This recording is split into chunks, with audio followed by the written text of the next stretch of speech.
Day 9 of 75 focused on sliding window, fixed size. Today I wanted one thing to feel clear.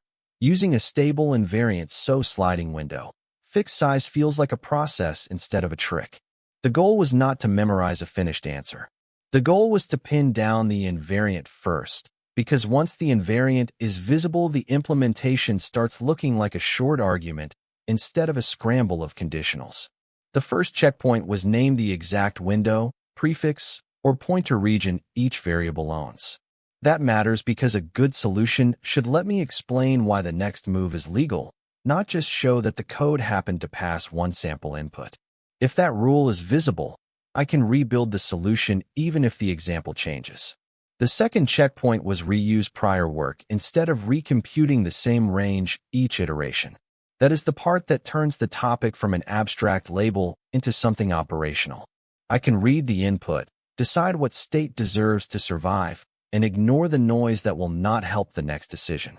The implementation shape only earned trust once I kept returning to the last rule. Test boundary sizes first because they expose weak invariants quickly. That is where the code stops being decorative. Every update either protects the invariant or it does not, and that makes the debugging path much cleaner. The common breakdowns were predictable. The first one was moving boundaries before stating what region they actually represent. The second was adding extra passes when one running invariant would have preserved the needed state. Those mistakes look different on the surface, but both come from letting the state drift away from its original meaning. I also wanted a compact practice plan, not a vague note to solve more problems later.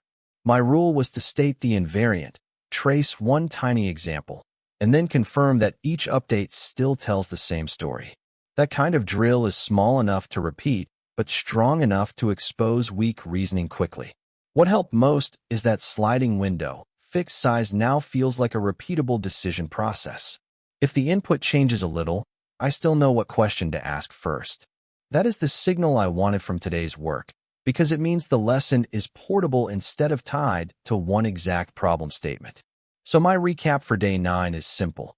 Using a stable invariant, sliding window, fixed size feels like a process instead of a trick. The useful anchors were name the exact window, prefix, or pointer region each variable owns. Reuse prior work instead of recomputing the same range each iteration, and test boundary sizes first because they expose weak invariants quickly. When those are visible, the code is easier to test, easier to explain, and much easier to repair after the first wrong attempt. One more reason I wanted this locked in is that harder follow-up problems usually change the surface details, not the core invariant. If the rule still survives, I can adapt the implementation instead of restarting from zero. One more reason I wanted this locked in is that harder follow-up problems usually change the surface details, not the core invariant. If the rule still survives, I can adapt the implementation instead of restarting from zero. One more reason I wanted this locked in is that harder follow-up problems usually change the surface details, not the core invariant. If the rule still survives, I can adapt the implementation instead of restarting from zero. One more reason I wanted this locked in is that harder follow-up problems usually change the surface details, not the core invariant. If the rule still survives, I can adapt the implementation instead of restarting from zero. One more reason I wanted this locked in is that harder follow-up problems usually change the surface details, not the core invariant. If the rule still survives, I can adapt the implementation instead of restarting from zero. One more reason I wanted this locked in is that harder follow-up problems usually change the surface details, not the core invariant. If the rule still survives, I can adapt the implementation instead of restarting from zero.